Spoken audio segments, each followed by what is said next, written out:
Fei Mankolli është një fermer nga fshati Burimas i Maliqit. Ai prej 20 vitesh kultivon mollën, duke arritur që sot të ketë një sipërfaqe prej 4,5 hektarësh. Këtë vit ai ka mbetur i kënaqur nga cilësia e prodhimit, por është ende duke u munduar që të gjejë tregun për shitje.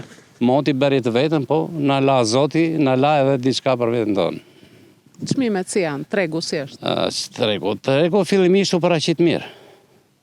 Pastaj me kalimin e kohës, fshatari vuan, kur e fut mollën brenda, vinë tregtarët e bëjnë naze, nuk japën atë çmim që duhet. Ndërsa e gjetëm duke vjel një prej varieteteve të mollëve, Feimi na tregon se vështirësia më e madhe qëndronte fuqia punëtore.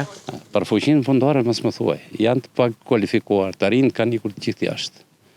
Marrëm të moshave 50, 55, 60, 65 vjeç, si puna time që jam 70 vjeçar.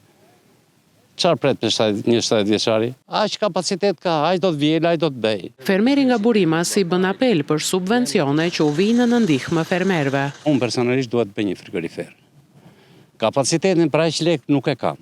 Të marr investime në shtet nuk ka deg se ku të vete për shembull të trokas që të thotë që hajde se kredinë e ke kaq, zero ose me 2% ose me 3%.